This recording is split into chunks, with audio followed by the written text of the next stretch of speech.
Chandra Arya, an Indian origin MP in Canada, has strongly criticized the Khalistani posters targeting some senior Indian diplomats as killers and has warned that snakes in our backyard are raising their heads and hissing. Khalistanis in Canada continue to reach a new low in abusing our Charter of Rights and Freedom by promoting violence and hate, portraying and celebrating the assassination of Indian Prime Minister Indira Gandhi by her bodyguard.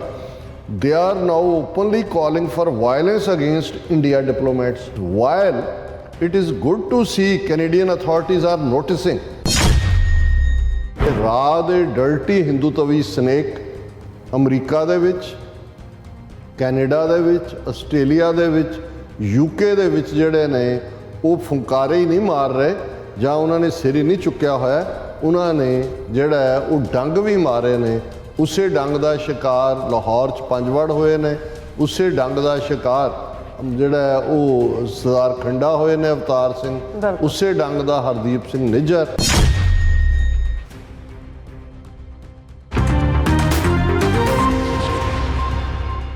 ਦਰਸ਼ਕੋ break ਤੋਂ ਬਾਅਦ ਤੁਹਾਡਾ ਸਭ ਦਾ ਭਰਪੂਰ ਸਵਾਗਤ ਹੈ। ਸੋ viewers, ਗੱਲਬਾਤ ਕਰਨ ਜਾ ਰਹੇ ਹਾਂ ਕਿ ਕੈਨੇਡਾ ਦੇ ਹਿੰਦੂਤਵੀ MP ਚੰਦਰਾ ਆਰੀਆ ਖਾਲਿਸਤਾਨੀ ਸਿੱਖਾਂ ਨੂੰ ਫੁੰਕਾਰੇ ਤੇ ਡੰਗ ਮਾਰਦੇ ਸੱਪਾਂ ਨਾਲ ਜਿਹੜੀ ਉਹਨੇ ਤਸ਼ਬੀਹ ਦਿੱਤੀ ਹੈ ਔਰ ਹਕੀਕਤ ਇਹ ਹੈ ਕਿ ਹਿੰਦੂਤਵੀ ਖੁਫੀਆ ਏਜੰਸੀ ਰਾਹ ਦੇ ਖਤਰਨਾਕ ਖੜੱਪੇ ਸੱਪ ਅਮਰੀਕਾ, ਕੈਨੇਡਾ, UK ਅਤੇ ਆਸਟ੍ਰੇਲੀਆ ਵਿੱਚ ਬਿਨਾਂ ਰੋਕ ਟੋਕ ਤੇ ਘੁੰਮ ਰਹੇ ਹਨ ਅਤੇ ਖਾਲਿਸਤਾਨੀ ਸਿੱਖਾਂ ਨੂੰ ਨਿਸ਼ਾਨਾ ਬਣਾ ਰਹੇ ਨੇ। ਸੋ ਇਸ ਬਾਰੇ ਆਪਾਂ ਗੱਲਬਾਤ ਕਰਨ ਜਾ ਰਹੇ ਹਾਂ। ਸੋ ਅਸੀਂ ਚਾਹਾਂਗੇ ਕਿ ਤੁਸੀਂ ਇਸੇ ਤਰ੍ਹਾਂ ਬਣੇ ਰਹਿਣਾ। ਦੇਖਣ ਸੁਣ ਲਿਆ ਲਿਖਣ ਲਈ ਤੁਹਾਡਾ ਸਭ ਦਾ ਬਹੁਤ ਬਹੁਤ ਧੰਨਵਾਦ ਜੀ। ਡਾਕਟਰ ਸਾਹਿਬ ਕੀ ਵਿਚਾਰਾਂ ਨੇ?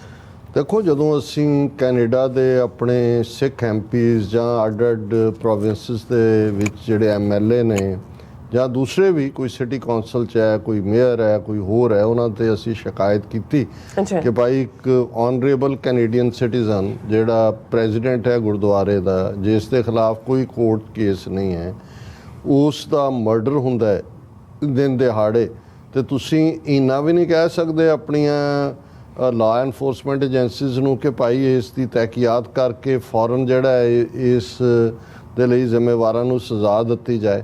ਹੁਣ ਅਸੀਂ ਔਰ ਉਸ ਦਾ ਆਪੋਜ਼ਿਟ ਦੇਖਦੇ ਹਾਂ ਕਿ ਮੋਦੀ ਦੇ ਆਉਣ ਤੋਂ ਪਹਿਲਾਂ ਇੱਕ ਉਹ ਜਿਵੇਂ ਬਾਲਾ ਕ੍ਰਿਸ਼ਨਾ ਨਾਂ ਦਾ ਮਿਸ਼ੀਗਨ 'ਚੋਂ ਇੱਕ ਹਿੰਦੂਤਵੀ ਕਾਂਗਰਸਮੈਨ ਬਣਿਆ ਹੋਇਆ, ਉਹ ਕਿੰਨੀ ਵੱਡੀ ਇੱਥੇ ਇਹਨਾਂ ਨੇ ਹਿੰਦੂਤਵੀਆਂ ਨੇ ਸਮਿਟ ਕੀਤੀ। ਉਹਨੇ ਕਿਹਾ ਜੀ ਮੈਂ I am going to start ਹਿੰਦੂਤਵੀ ਕਾਕਸ ਤੇ ਇਹ ਉਹ ਔਰ ਹਿੰਦੂ ਫੋਬੀਆ ਹੋ ਗਿਆ, ਹਿੰਦੂ ਵਿਕਟਮ ਬਣ ਗਏ ਨੇ ਹਿੰਦੂਆਂ ਦੇ ਹੱਕਾਂ ਦੇ ਲਈ। ਉਹਨਾਂ ਨੂੰ ਤਾਂ ਕੋਈ ਜਿਹੜਾ ਸੰਕੋਚ ਨਹੀਂ ਹੈ। ਔਰ ਹਾਲਾਂਕਿ ਅਸੀਂ ਜਦੋਂ ਵੀ ਕੋਈ ਜ਼ੁਲਮ ਦੀ ਗੱਲ ਜਾਂ ਇੰਡੀਅਨ ਸਟੇਟ ਦੀ ਗੱਲ ਕਰਦੇ ਹਾਂ, ਅਸੀਂ ਹਿੰਦੂ ਲਫ਼ਜ਼ ਨਹੀਂ ਇਸਤੇਮਾਲ, ਅਸੀਂ ਹਿੰਦੂ ਤਵਾ ਕਰਦੇ ਹਾਂ ਕਿ ਭਾਈ ਉਸ ਆਈਡੀਓਲੋਜੀ ਨੂੰ ਮੰਨਣ ਵਾਲੇ ਜਾਂ ਆਈਡੀਓਲੋਜੀ ਨਾਲ ਜੁੜੇ ਹੋਏ ਲੋਕ ਇਵੇਂ ਕਰ ਰਹੇ ਨੇ। ਲੇਕਿਨ ਉਹ ਤਾਂ ਹੁਣ ਸਿੱਧੇ ਸਿੱਧੇ ਆਪਣੇ ਆਪ ਨੂੰ ਉਸ ਹਿੰਦੂ ਪ੍ਰਾਈਡ ਦੇ ਨਾਲ ਜੋੜ ਕੇ ਕਰਦੇ ਨੇ। ਹੁਣ ਕੈਨੇਡਾ ਦੀ ਤੁਸੀਂ ਇੱਕ ਪਾਸੇ ਆਪਣਿਆਂ ਦਾ ਹਾਲ ਦੇਖ ਲਈਏ ਕਿ ਵੀ ਉਹਨਾਂ ਨੇ ਕਿੰਨਾ ਕੁ ਇਸ ਦੇ ਉੱਤੇ ਲਾਈਨ ਲਈ ਜਾਂ ਦੂਜੇ। ਹੁਣ ਇੱਕ ਪ੍ਰੋਮੀਨੈਂਟ ਜਿਹੜਾ ਹਿੰਦੂਤਵੀ MP ਹੈ ਉਸ ਦਾ ਨਾਂ ਚੰਦਰਾ ਆਰੀਆ। ਹੁਣ ਆਰੀਆ ਜਦੋਂ ਤੁਸੀਂ ਦੇਖਦੇ ਹੋ ਤਾਂ ਇੱਕਦਮ ਤੁਹਾਨੂੰ ਸਵਸਤਕਾ ਨਜ਼ਰ ਆ ਜਾਂਦਾ ਹੈ, ਤੁਹਾਨੂੰ ਹਿਟਲਰ ਦੀ ਨਾਜ਼ੀ ਪਾਰਟੀ ਨਜ਼ਰ ਆਉਂਦੀ ਹੈ, ਉਹਦਾ ਆਰੀਅਨ ਆ ਜਾਂਦਾ ਹੈ, ਸਵਸਤਕਾ ਆ ਜਾਂਦਾ ਹੈ, ਅਤੇ ਉਹਦੀ ਤੁਸੀਂ ਸ਼ਕਲ ਦੇਖੋ ਜਿਹੜੀ ਇਸ ਦੀ ਚੰਦਰਾ ਆਰੀਆ ਦੀ, ਤਾਂ ਤੁਹਾਨੂੰ ਵਾਕਿਆ ਹੀ ਉਹਦੇ 'ਚੋਂ ਐਂ ਲੱਗਦਾ ਵੀ ਜੇ ਤੁਸੀਂ ਹਿਟਲਰ ਨਾਲ ਲੱਗਾ ਖੱਬਾ ਸੱਜਾ ਕਰੋ ਅਤੇ ਉਸ ਕਿਸਮ ਦਾ ਹੀ ਨਜ਼ਰ ਆ। ਹਾਲਾਂ ਇਹ ਕਰਨਾਟਕਾ ਮੂਲ ਦਾ, ਪਰ ਕਿਉਂਕਿ ਜਦੋਂ ਜਿਨ੍ਹਾਂ ਨੂੰ ਜਿਹੜੇ ਸਿੱਖ MPs ਦੀ ਅਸੀਂ ਗੱਲ ਕਰਦੇ ਹਾਂ, ਜੇ ਸਿੱਖਾਂ ਦੇ ਪੈਸੇ ਨਾਲ, ਸਿੱਖਾਂ ਦੇ ਰਿਸੋਰਸਿਸ ਨਾਲ ਬਣਦੇ ਨੇ, ਅਸੀਂ ਇਹ ਨਹੀਂ ਕਹਿੰਦੇ ਵੀ ਉਹ ਨਫ਼ਰਤ ਫੈਲਾਉਣ ਕਿਸੇ ਬਾਰੇ, ਪਰ ਜਿਹੜੀ ਵੈਲ ਵਿਦਨ ਦਾ ਲਾਅ ਗੱਲ ਹੈ ਉਹ ਤਾਂ ਕਰਨ। ਪਰ ਦੂਜੇ ਪਾਸੇ ਜਿਨ੍ਹਾਂ ਨੂੰ ਹਿੰਦੂਤਵੀਆਂ ਨੇ ਬਿਲਡ ਕੀਤਾ ਲਿਆਂਦਾ ਹੈ, ਜਿਵੇਂ ਉਹ ਗੈਫਰਡ ਤੁਲਸੀ, ਹੁਣ ਤਾਂ ਹਟ ਗਈ, ਉਹ ਕਾਂਗਰਸ ਵੂਮਨ ਪ੍ਰੈਜ਼ੀਡੈਂਟ ਲਈ ਵੀ ਰਨ ਕੀਤੀ, ਗੀਤਾ 'ਤੇ ਹੱਥ ਰੱਖ ਕੇ ਸਹੁੰ ਚੁੱਕੀ, ਉਹ ਕਿੰਨਾ ਜ਼ਹਿਰ ਉਗਲਦੀ ਰਹੀ ਬਾਕੀਆਂ ਦੇ ਖਿਲਾਫ, ਪੂਰਾ ਹਿੰਦੂਤਵਾ ਦਾ ਏਜੰਡਾ। ਹੁਣ ਅੱਜ ਜਿਹੜੀ ਸਟੇਟਮੈਂਟ ਇਹਨੇ ਚੰਦਰਾ ਆਰੀਆ ਨੇ ਦਿੱਤੀ ਹੈ, ਇਹ ਸਟੇਟਮੈਂਟ ਨੂੰ ਘੱਟੋ ਘੱਟ ਉਹ ਸਿੱਖ ਸਾਡੇ ਲਾਅ ਮੇਕਰ ਜਿਹੜੇ ਨੇ ਉੱਥੇ ਉਹ ਜ਼ਰੂਰ ਪੜ੍ਹ ਲੈਣ, ਉਹ ਫਿਰ ਦੇਖਣ ਵੀ ਇਹਦਾ ਜਵਾਬ ਜਿਹੜਾ ਇਹ ਉਸੇ ਹੀ ਪਾਰਟੀ 'ਚ ਬੈਠਾ ਹੋਇਆ ਹੈ। ਔਰ ਇਹ ਚੰਦਰਾ ਆਰੀਆ ਕਹਿ ਰਿਹਾ ਸਨੇਕਸ ਇਨ ਆਵਰ ਬੈਕਯਾਰਡ, ਕਿ ਸਾਡੇ ਪਿਛਵਾੜੇ 'ਚ ਸੱਪ ਨੇ। ਔਰ ਹੁਣ ਉਹਦਾ ਐਗਜ਼ੈਕਟ ਉਹਨੇ ਟਵੀਟ ਕਰਕੇ ਕੀ ਕਿਹਾ ਇਹ ਜਿਹੜਾ ਕਰਨਾਟਕਾ ਦਾ ਇਹ ਮੂਲ ਦਾ ਜਿਹੜਾ MP ਹੈ ਕੈਨੇਡਾ ਦੇ ਵਿੱਚ, ਉਹਨੇ ਕਿਹਾ ਖਾਲਿਸਤਾਨੀਜ਼ ਇਨ ਕੈਨੇਡਾ, ਨਹੀਂ ਪਹਿਲਾਂ ਉਹਨੇ ਕਿਹਾ, ਇਹਨਾਂ ਦੀ ਮੈਂ ਟ੍ਰਿਬਿਊਨ ਦੀ ਖਬਰ ਹੀ ਸ਼ੇਅਰ ਕਰ ਦਿੰਦਾ। ਅੱਛਾ। Chandra Arya, an Indian origin MP in Canada, has strongly criticized the Khalistani posters targeting some senior Indian diplomats as killer and has warned that snakes in our backyard are raising their heads and hissing. ਕਿ ਸਾਡੇ ਘਰ ਦੇ ਪਿਛਵਾੜੇ ਦੇ ਵਿੱਚ ਸੱਪ ਜਿਹੜੇ ਨੇ ਉਹ ਜਿਹੜੇ ਨੇ ਆਪਣਾ ਸਿਰ ਚੁੱਕ ਰਹੇ ਨੇ ਔਰ ਫੁੰਕਾਰੇ ਮਾਰ ਰਹੇ ਨੇ। ਹੁਣ ਇਹਦੀ ਐਗਜ਼ੈਕਟ ਸਟੇਟਮੈਂਟ ਜਿਹੜੀ ਟਵੀਟ ਕੀਤੀ ਆ ਉਹਨੇ, Khalistanis in Canada continue to reach a new low in abusing our charter of rights and freedom by promoting violence and hate. ਕਿ ਇਹ ਜਿਹੜਾ ਸਾਡੇ ਚਾਰਟਰ ਆਫ ਰਾਈਟਸ ਕੈਨੇਡਾ ਨੇ ਹੱਕ ਦਿੱਤੇ ਨੇ, ਖਾਲਿਸਤਾਨੀ ਉਸ ਦੀ ਕੁਵਰਤੋਂ ਕਰ ਰਹੇ ਨੇ ਕਿਉਂਕਿ ਉਹ ਹਿੰਸਾ ਔਰ ਨਫ਼ਰਤ ਉਹਨੂੰ ਪ੍ਰਮੋਟ ਕਰ ਰਹੇ ਨੇ। ਅੱਛਾ। Emboldened by non-criticism from elected officials of a recent Brampton parade, ਕਿ ਜੀ ਕਿਉਂਕਿ ਬਰੈਂਪਟਨ ਜਿਹੜੀ ਪੈਰੇਡ ਹੋਈ ਜਿਹਦੇ 'ਚ ਕਿ ਉਹ ਫਲੋਟ ਸੀ ਇੰਦਰਾ ਗਾਂਧੀ ਨੂੰ ਸਜ਼ਾ ਯਾਫਤਾ ਕਰਨ ਵਾਲਾ, ਉਸ ਦੇ ਉੱਤੇ ਕਿਉਂਕਿ ਬਰੈਂਪਟਨ ਵਾਲੇ ਨੇ ਇਲੈਕਟਡ ਆਫੀਸ਼ੀਅਲਸ ਨੇ ਕੋਈ ਬੋਲੇ ਨਹੀਂ ਹੈ, portraying and celebrating the assassination of Indian Prime Minister Indira Gandhi by her bodyguard, they are now openly calling for violence against India diplomats. ਹੁਣ ਕੋਈ ਵੀ ਬੰਦਾ, ਇਹ MP ਬੋਲ ਰਿਹਾ, ਆਰੀਆ ਬੋਲ ਰਿਹਾ, ਕਿਸੇ ਨੇ ਨਹੀਂ ਕਿਹਾ ਕਿ ਜੀ ਇਹਨਾਂ ਦੇ ਖਿਲਾਫ ਵਾਇਲੈਂਸ ਕਰੋ। ਇਹ ਤਾਂ ਆਇਡੈਂਟੀਫਾਈ ਕੀਤਾ ਕਿ ਭਾਈ ਇਹ ਇੰਡੀਅਨ ਮਿਸ਼ਨ ਬੈਠੇ ਇੱਥੇ ਵਾਇਲੈਂਸ ਪ੍ਰਮੋਟ ਕਰ ਰਹੇ ਨੇ।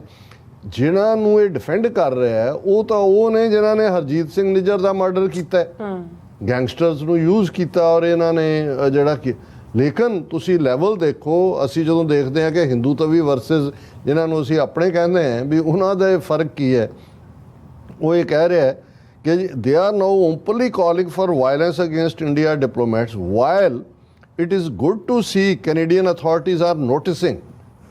ਕਿ ਜੀ ਗੁੱਡ ਟੂ ਸੀ ਪਹਿਲਾਂ ਵੀ ਨੋਟਿਸ ਕਰ ਰਹੇ ਨੇ, ਉਹਨਾਂ ਨੂੰ ਵੀ ਪਤਾ ਹੈ ਵੀ ਤੁਸੀਂ ਕੀ ਕਰ ਰਹੇ ਹੋ। ਇਹ ਵੱਖਰੀ ਗੱਲ ਹੈ ਕਿ ਉਹਨਾਂ 'ਚ ਕਿਤੇ ਨਾ ਕਿਤੇ ਪੋਲੀਟੀਕਲ ਵਿਲ ਲੈਕਿੰਗ ਹੈ ਕਿ ਇੰਡੀਆ ਨੂੰ ਉਹ ਕਹਿਣਗੇ ਵੀ ਆ ਜਿਹੜੇ ਤੁਹਾਡੇ ਨੇ ਇੱਥੇ ਰਾਹ ਦੇ ਅਫੀਸ਼ੀਅਲ ਦੇ should pack there bags, declare them persona non grata and tell them get out of the country। ਇਹ ਰਿਸਪੌਂਸ ਹੋਣਾ, ਇਹ ਸਿੱਖਾਂ ਨੂੰ ਕਹਿਣਾ ਚਾਹੀਦਾ। ਹੁਣ ਇਹ ਆਪਣੇ ਵੱਲੋਂ ਜਿਹੜੇ ਨੇ ਨਾਲੇ ਚੋਰ ਨਾਲੇ ਚਤਰ, ਇਹ ਸਿੱਖਾਂ ਨੂੰ ਕਹਿਣਾ ਚਾਹੀਦਾ ਆਪਣੇ ਗਵਰਨਮੈਂਟ ਨੂੰ ਕੈਨੇਡਾ ਨੂੰ ਕਿ ਭਾਈ ਇਹ ਇੱਥੇ ਇਹ ਹਰਕਤਾਂ ਕਰ ਰਹੇ ਨੇ, declare them persona non grata and tell them to get out of the country। ਫਿਰ ਉਹ ਕਹਿ ਰਿਹਾ ਹੈ while it is good to see Canadian authorities are noticing, we should note the snakes in our backyard are raising their heads and hissing. It is only a question of time when they bite to kill।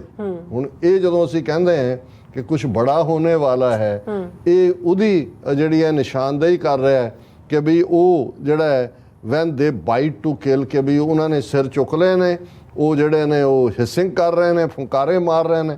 ਹੁਣ ਸਿਰਫ ਜਿਹੜਾ ਹੈ bite ਕਰਨਾ ਬਾਕੀ ਹੈ। ਉਸ ਤੋਂ ਹੋਰ ਤੁਹਾਨੂੰ ਕੀ ਸਬੂਤ ਚਾਹੀਦੇ ਨੇ ਕਿ ਵੀ ਇਹ ਕਿਸ ਡਾਇਰੈਕਸ਼ਨ ਵੱਲ ਜਾ ਰਹੇ ਨੇ। ਫਿਰ ਉਹਨੂੰ ਇਹ ਡਿਫੈਂਡ ਕਰਨ ਦੇ ਲਈ ਉਹਨਾਂ ਨੇ ਕਿਹਾ ਕਿ ਜੀ ਇਹ ਜਿਹੜਾ ਨਾ ਇਹ ਐਂਟੀ ਸਿੱਖ ਨਹੀਂ ਹੈਗਾ ਆਰੀਆ।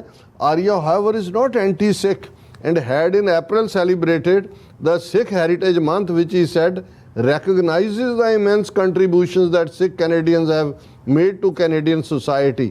ਕਿ ਜੀ ਦੇਖੋ ਉਹ ਤਾਂ ਉਹਦੇ 'ਚ ਸ਼ਾਮਲ ਹੋਇਆ। ਹੁਣ ਤੁਸੀਂ ਇੱਕ ਪਾਸੇ ਇਹ ਕਲਾਸ ਹੈ ਕਿ ਉਹਨਾਂ ਨੇ ਹੁਣ ਜਦੋਂ ਉਹ ਖਾਲਿਸਤਾਨੀ ਕਹਿ ਰਿਹਾ ਹੈ, ਇਹਦਾ ਮਤਲਬ ਸਿੱਖ ਹੈ। ਇੱਕ ਹੁੰਦਾ ਕਿਆ ਕੀ ਹੈ, ਇੱਕ ਹੁੰਦਾ ਵੀ ਉਹਦੇ ਪਿੱਛੇ ਕੀ ਹੈ।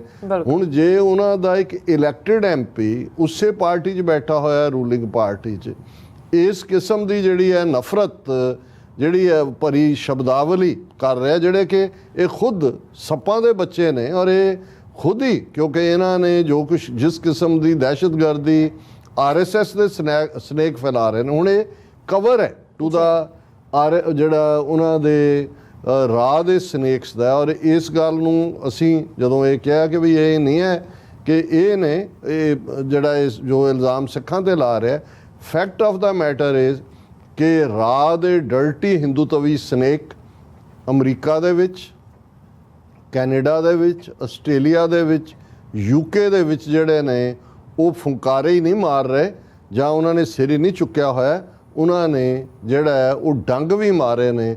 ਉਸੇ ਡੰਗ ਦਾ ਸ਼ਿਕਾਰ ਲਾਹੌਰ 'ਚ ਪੰਜਵੜ ਹੋਏ ਨੇ, ਉਸੇ ਡੰਗ ਦਾ ਸ਼ਿਕਾਰ ਜਿਹੜਾ ਹੈ ਉਹ ਸਰਦਾਰ ਖੰਡਾ ਹੋਏ ਨੇ ਅਵਤਾਰ ਸਿੰਘ, ਉਸੇ ਡੰਗ ਦਾ ਹਰਦੀਪ ਸਿੰਘ ਨਿੱਜਰ, ਔਰ ਹੁਣ ਉਹਨਾਂ ਨੂੰ ਕਿਸ ਨੇ ਡੰਗਣਾ, ਇਹ ਕੌਣ ਇਹਨਾਂ ਦੇ ਨਿਸ਼ਾਨੇ ਤੇ ਹੈ, ਇਸ ਗੱਲ ਦਾ ਨੋਟਿਸ ਅਮਰੀਕਾ, ਕੈਨੇਡਾ, ਆਸਟ੍ਰੇਲੀਆ ਔਰ UK, ਔਰ ਅਸੀਂ ਸਮਝਦੇ ਹਾਂ ਵੀ ਇਹਨਾਂ ਮੁਲਕਾਂ ਦੇ ਵਿੱਚ ਸਾਡੇ ਜਿਹੜੇ ਰਿਪਰੈਜ਼ੈਂਟੇਟਿਵ ਨੇ ਜਾਂ ਗੁਰਦੁਆਰਾ ਕਮੇਟੀਆਂ ਦੇ ਨੁਮਾਇੰਦੇ ਨੇ, ਉਹਨਾਂ ਨੂੰ ਹਾਇਰ ਲੈਵਲ ਦੇ ਉੱਤੇ ਜਿਹੜਾ ਉਹ ਲਾ ਐਨਫੋਰਸਮੈਂਟ ਵਾਲਿਆਂ ਦੇ ਨਾਲ, ਇੰਟੈਲੀਜੈਂਸ ਏਜੰਸੀਆਂ ਦੇ ਨਾਲ ਲਗਾਤਾਰਤਾ ਨਾਲ ਉਹਨਾਂ ਨੂੰ ਬਰੀਫ ਕਰਨਾ ਚਾਹੀਦਾ ਕਿ ਵੀ ਇਹ ਜਿਹੜੇ ਨੇ KGB ਔਰ ਮੋਸਾਦ ਦੀ ਗੇਮ ਇਹਨਾਂ 4 ਮੁਲਕਾਂ ਦੇ ਵਿੱਚ ਸਿੱਖਾਂ ਦੇ ਖਿਲਾਫ ਇਹ ਜਿਹੜੇ ਖਤਰਨਾਕ ਜਿਹੜੇ ਨੇ ਉਹ ਖੜਪੇ ਨੇ ਉਹ ਖੇਡਣ ਜਾ ਰਹੇ ਨੇ। ਜੀ ਰਾਜ ਸਾਹਿਬ, ਤੁਹਾਡਾ ਬਹੁਤ ਬਹੁਤ ਸ਼ੁਕਰੀਆ। ਸੋ ਥਲੈਨ ਬ੍ਰੇਕ ਵਿਊਅਰਸ, ਤੁਸੀਂ ਇਸੇ ਤਰ੍ਹਾਂ ਬਣੇ ਰਹਿਣਾ। ਮਿਲਦੇ ਹਾਂ ਆਫਟਰ ਦਿਸ ਸ਼ਾਰਟ ਬ੍ਰੇਕ।